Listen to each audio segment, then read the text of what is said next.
Good morning, everyone. We're going to start promptly in just a minute. Well, this was before this. Go ahead and mute yourself as you log in, folks, so we're without background noise. That would be terrific.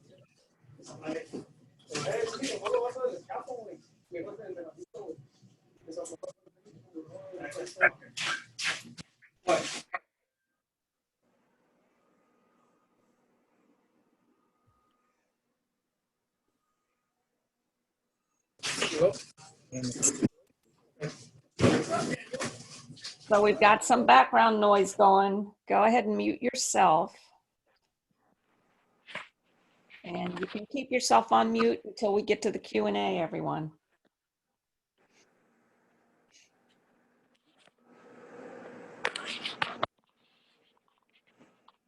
Okay.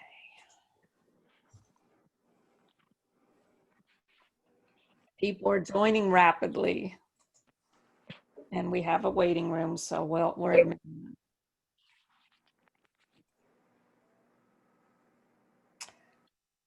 Well, it's 11:45 and an official good morning. Do you have any gut feel on materials for home? There we go. I apologize. I just muted everyone, and I'll take you off mute when it's time to interact. So official good morning. Welcome to your webinar, How to Motivate Employees to Share and Contribute. The degree of difficulty on this is very high and has been particularly through the now 6.5 months of this pandemic. So it's an important topic. Let's go ahead and get started with a quick orientation. I'm Cassie Hogue, and I'm your webinar host. I'm also a senior consultant at MAP, and my co-host is Michael Pizzell. He is an executive consultant and a director on our board at MAP, and he will be interacting with you during the Q&A session of the webinar. So you'll have the benefit of two informed heads. What we'll do right now is just briefly talk about our technology. We are on a video platform, and I can see that a number of you have joined via your phone or your tablet. So I do have everybody muted right now, and I will take you off mute when we get to the Q&A portion of the webinar so that we can interact. Also, you'll see, if you're new to Zoom, that there is a chat button in your control panel. And as you come up with a question while we're delivering the content, please do pose the question in chat so that when we get to the Q&A portion of the webinar, we'll already have some good questions teed up, and Michael and I will answer those questions in the order that they appear in chat. Then, of course, the bulk of this session will be dedicated to the topic, what it is and why it's important, and most importantly, how to address it.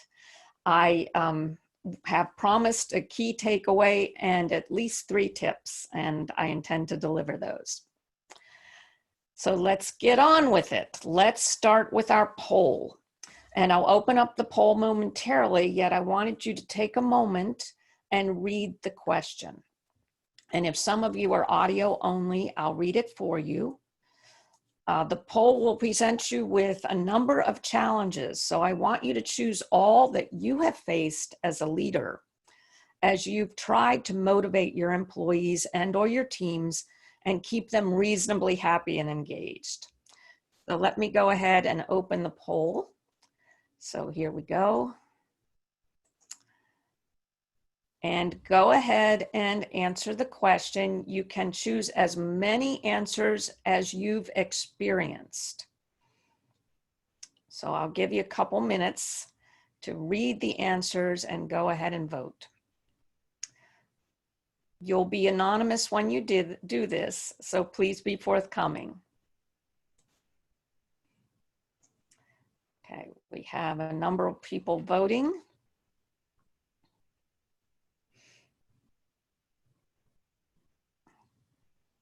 Okay. You're doing well. We've got 7 of you already logged in or already voting. And now we're up to 10 and it's moving fast. We have 30 people on the webinar, so go ahead and get your answers in. Okay, we've got about half of you. I'm going to keep it open for about another 30 seconds.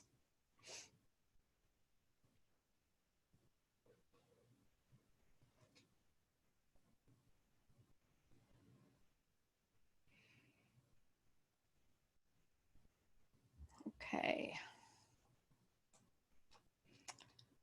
Go ahead and log your answers to the poll.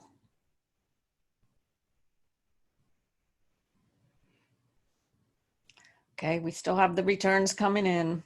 I'll keep it open for another 15 seconds for you guys.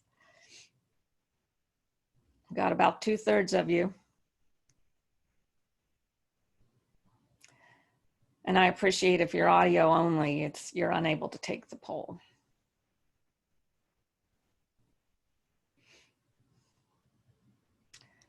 All right, let's go ahead and see what we've got so far. So I'm going to close the poll out.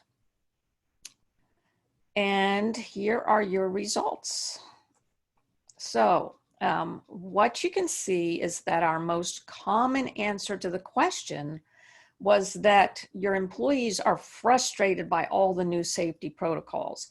There are a lot of them, they're cumbersome, and they just burden what assumedly is already a full day. So that is understandable. So that's the common thread.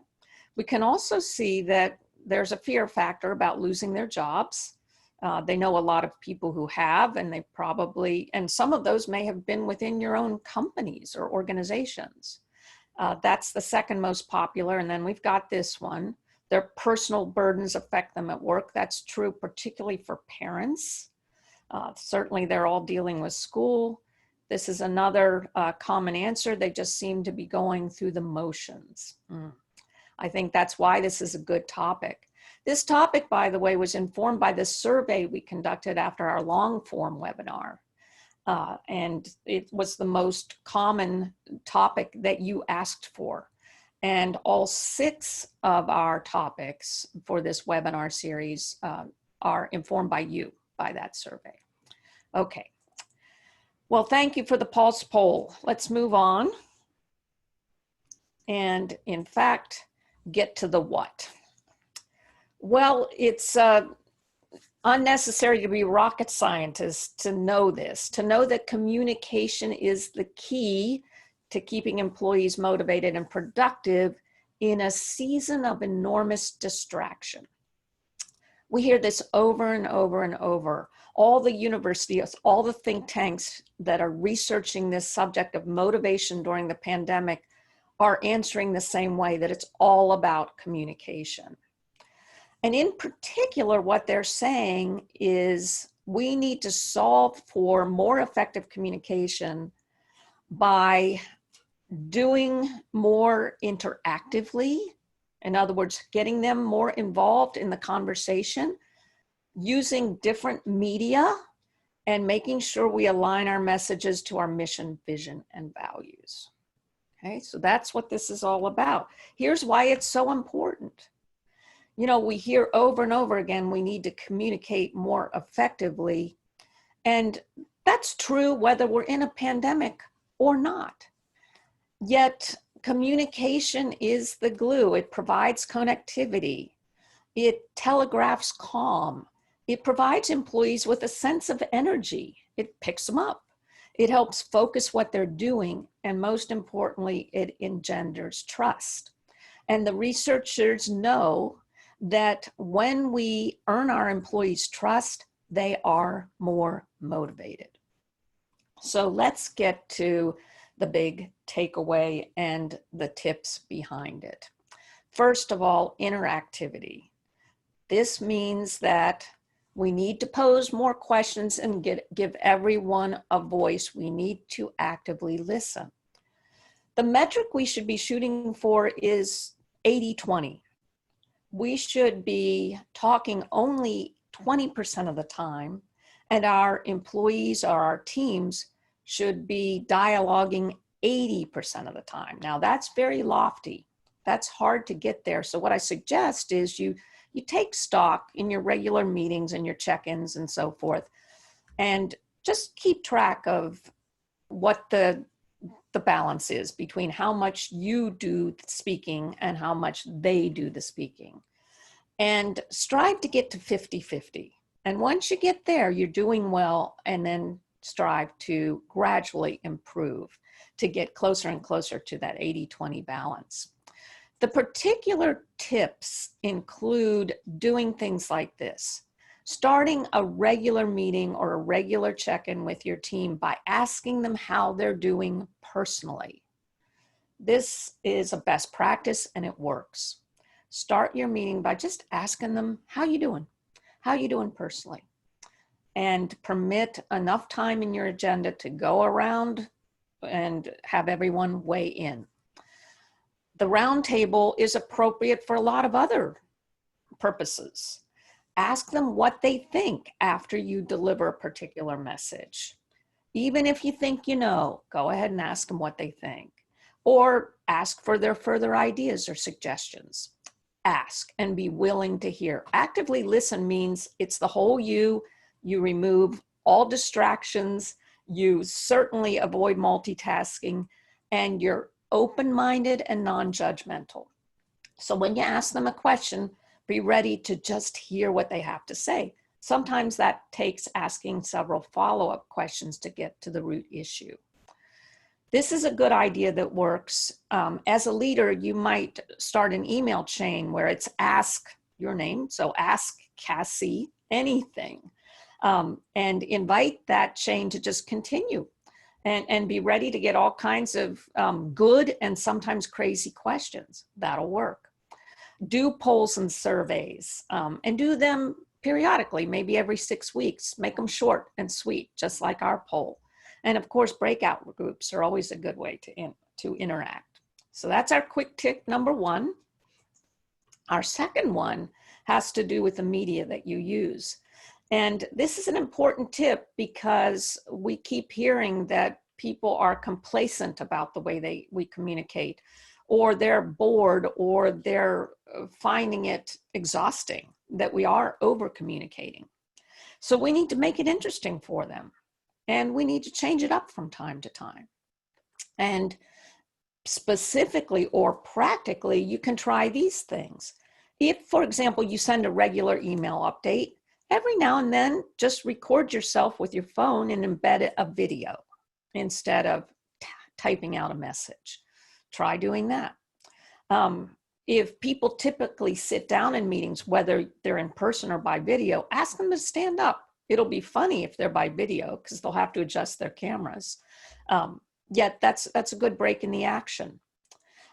Do use chat or forum technology. Slack is a very commonly used application, yet there are many of them have free versions, and this is a good way to keep a dialogue going. You just have to be committed to paying attention to it. Do form message chains or relays to avoid the blast to all. That might be effective, and this has worked for a lot of leaders. Go ahead and use the old-fashioned post office. Mail them a nice note. Ship something, some company swag, or drop it off at their homes if everybody's reasonably local. And then our third quick tip is about alignment to mission, vision, and values.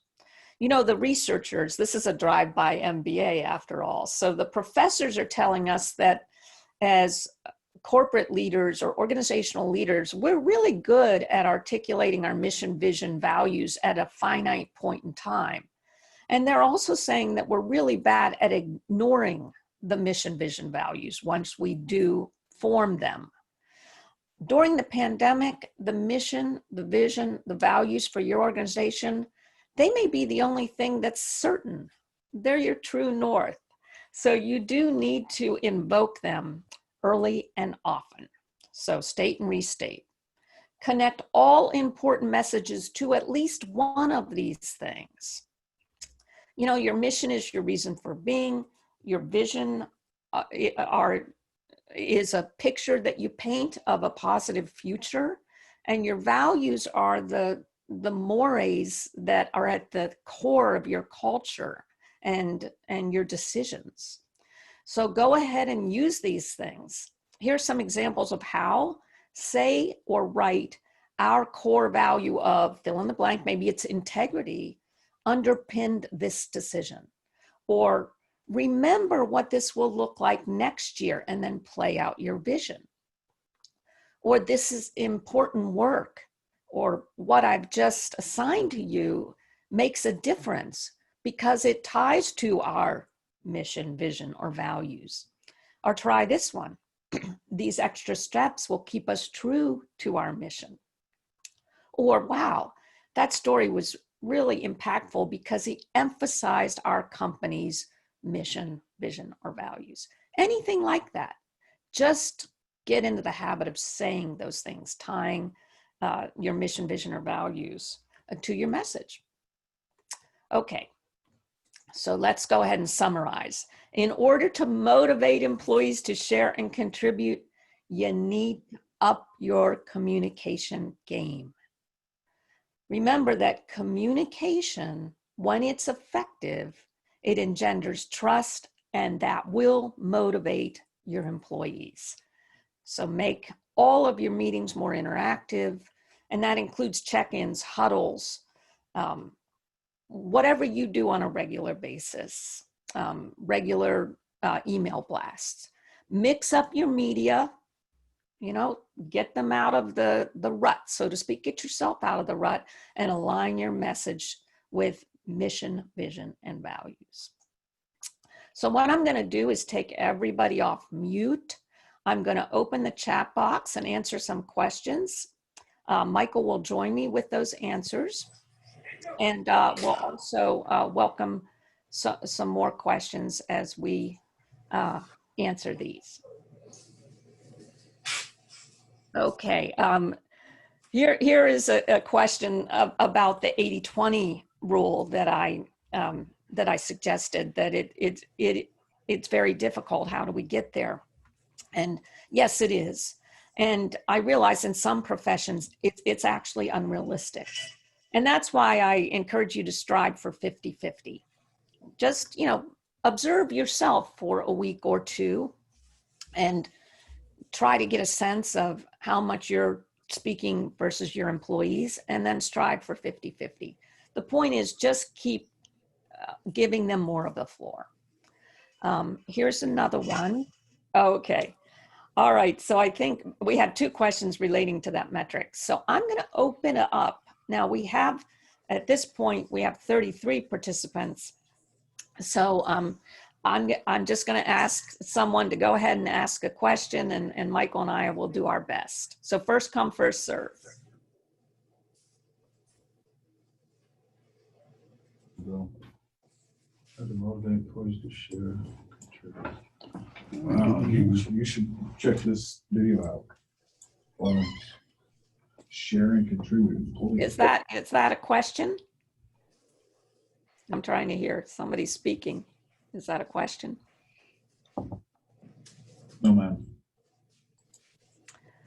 I'll go ahead and pose one that was asked of me with another group with whom I've covered this topic of motivation. And it has to do with active listening. And, I defined it in a brief sentence. Yet the question that was posed to me, what does that really mean, active listening? And the answer to that is that you need to remove any distractions prior to the meeting or the check-in or the huddle. You need to be personally focused on your agenda.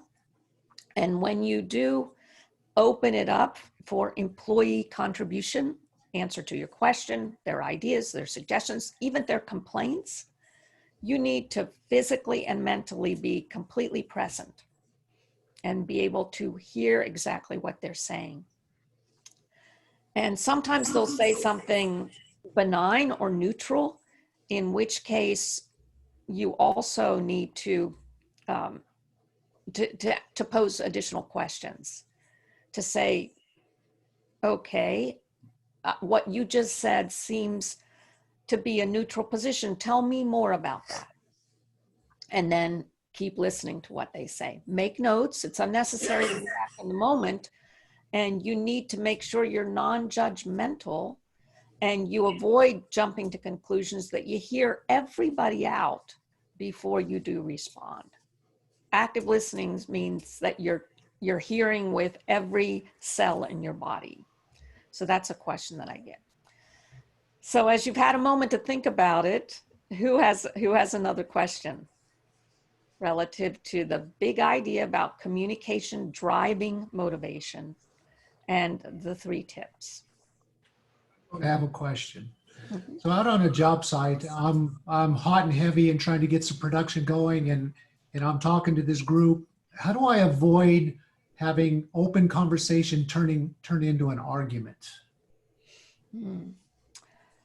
Well, a good way is to, before you start any meeting or any conversation, just set a ground rule that that we're going to attack problems rather than people, and we're going to avoid arguments in today's discussion.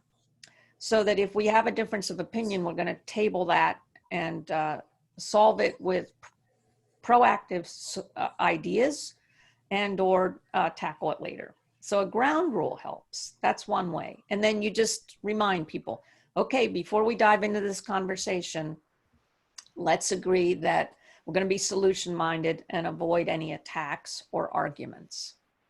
That helps. Then you can invoke the ground rule when people inevitably start to argue, because sometimes they will. They'll forget the ground rule. Another way is to be careful with the questions you pose to the group.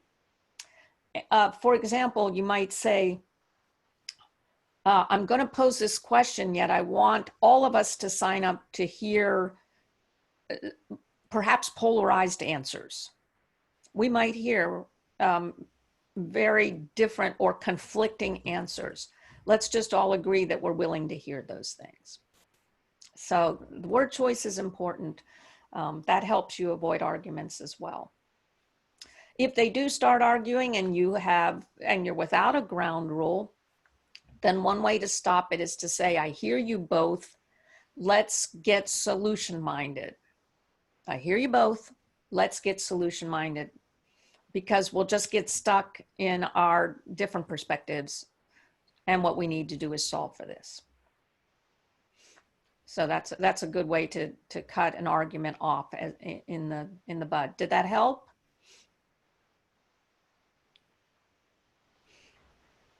I hope so. Let's have another question. Who else? What are you thinking as you consider these 3 tips?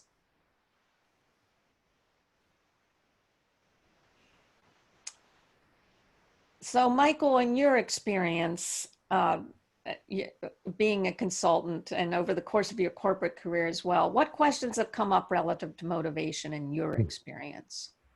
I think one of the key elements is kind of embedded in the how to motivate employees to share and contribute. And one of the keys from my perspective is you need to understand what motivates the individuals. So when you've got a group of people that you're working with, the motivations may be different. You may have somebody who's motivated by being recognized. Another person's motivated if they have the opportunity to achieve. And so as a leader, as a manager, you want to kind of tune into what's going to motivate each individual. And then that might dictate how you communicate with them. Many years ago, in my pre-MAP experience, I'd have a team meeting and I would recognize people for accomplishments. And I found out that one of the people didn't like public recognition. It embarrassed him. And so I realized in the future, if I was going to recognize him for an accomplishment, I would hand him a note or do it one-on-one personally, versus another person who liked to be recognized in front of the group. So to me, it seems simple, and it probably is, but it's just really a matter of finding out what motivates different people. And then adjusting your style, your communication style, to the needs of those individuals. Mm-hmm. Yep, that's a really good observation. And I would add that it's important to find out what motivates people. That's sometimes hard. And I would recommend that you do that individually. You ask people when they're relaxed, Yeah. what motivates them. Rather than just say to your group, okay, we're going to go round table. We're going to go around the table and I want to hear what motivates each one of you. It's unlikely that you'll get to their core motivations when you do that. Mm-hmm. So good point. So Albert, I'm going to pass the ball to you as you think about your members at WWCCA. What has come up relative to motivating their employees? We kind of have two different sides to it. One is the working side, the guy out on the field where you're the foreman or superintendent and you absolutely have to get things done. I think the communication style there is very different and it's not considered, I guess you're worried about not being perceived as a strong leader if you're asking touchy-feely questions. So that's why we're kind of doing these things, I think, to just say, hey guys, let's open up communications and talk to each other like grown adults and human beings. How can we move forward together? I think you brought up a good point about sharing a goal, having your company values. Let's move together and just start talking. That was a very good point. We struggle always to open up communication, and basically you have to make yourself vulnerable. And that's hard for everybody. I mean, it's just really hard to put it out there like that. So I think getting past the stigma of the very strong persona that everybody wants to have. I mean, sometimes you just got to open your mouth and maybe say something stupid. I do it all the time. So, it's just the way it is. Yeah. But, so I say to the group, there's no such thing as a dumb question. I always say that it's time we all started talking. These are frustrating times, and it is hard to be safe on a job site today. We all say it's stupid, but because we don't have the words to express it. Sometimes just getting that off your shoulders, you kind of go, okay, I feel a little better now. I think I can go back to work. So yeah, it's kind of been my experience out here. Construction's a very unique market segment, I'll say. It is. It also ties to the poll, the Pulse Point poll, where the number one response was they're all frustrated by these, draconian safety measures that we need to take in the face of a pandemic. And, that they probably wear that frustration on their sleeve. Yet they all have personal stories in response to the pandemic, whether it has to do with struggling with school for their kids, or fear of loss of income, or worse, a family member or a close friend has suffered from COVID and perhaps passed away. Those give us avenues. Those personal experiences give us avenues to improve communication and motivation. So I'm glad you brought it up, Albert. Even, the strongest of leaders are admired for their focus and their determination and their commitment, yet getting personal works. It's a drive-by MBA. The researchers are telling us that. Find a way to make it personal. And sometimes when you hear that someone's parent or uncle or aunt or sibling has passed due to COVID, then use that story to connect with people. It's a good point. Okay, so we have another question in chat, and we've got a couple minutes left. How do I get an employee to follow directions without them feeling accused? What's in it for them is the answer to that. And this is where you would use your company's mission, vision, or values. Tell them why it's important, why it's going to make a difference, and that you trust them to make the decisions and do the work associated with that task. And then the next question is, how do I get someone to communicate with me who refuses to work together as a team? So this is the loner, the person who, seems to take pride in resisting collaboration and teamwork. And that's where finding a way in a regular meeting or forum finding a way to have every single person on the team say something will gradually pull that person into the fold. Now, over time, if they're resistant and distracting and perhaps insulting to others, or they break a ground rule around arguments, then you've got the wrong person on that particular bus. Yet when someone is, just resistant, when everyone else is collaborating, then, a one-on-one discussion and gradually giving them a voice usually turns them around. Okay, everybody. We have 1 more minute. Another question?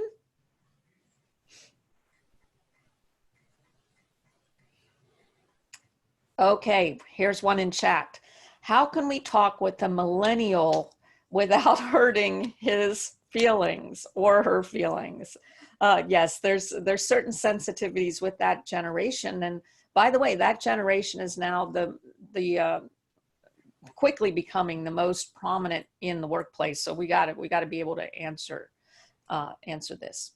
The way to do that is to, as I answered the prior question, tell them what's in it for them.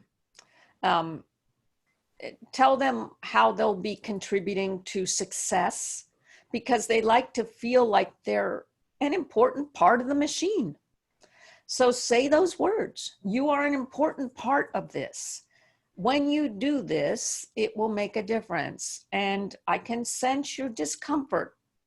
Let's talk about that, and let's address those barriers together.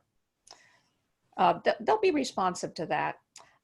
They, more than any generation before them, they want to feel like they're an important part of the team. So if you say words to that effect, they're going to be less hurt. If, for example, you're giving them a task that they would prefer you give to somebody else, or they want an assignment that's been awarded to someone else. You tell them why whatever they're doing is equally important to that task. Okay, it is now 12:15. I appreciate all of you who hung on for the Q&A. I'll just wrap up by reminding you that if you attend 3 sessions, so you've already got one in your belt, then you will be eligible for a drawing to win a free coaching session. This will be an hour's worth of one-on-one coaching, so that's quite a benefit. If you attend all 6 of these Drive-By MBA webinars, then you'll be eligible for a team coaching session for your group, for your team. That will be 90 minutes in duration. And along with that, the winner also will receive his and her Apple Watches. So those are pretty cool incentives. I'll wrap up with a sentiment. This actually comes from one of the most admired motivational consultants from the past century, a gentleman by the name of Jim Rohn. And here's what he had to say. If you just communicate, you can get by. But if you communicate skillfully, you can work miracles. Communication is the key to motivating your employees, getting them to share and contribute. Communicating effectively, earn their trust, they will be motivated. So I'll go ahead and sign off, and I look forward to seeing you all next week. We'll be at 12:45 next Wednesday, the 16th. Thanks, everybody. Have a great day and a great balance of your week.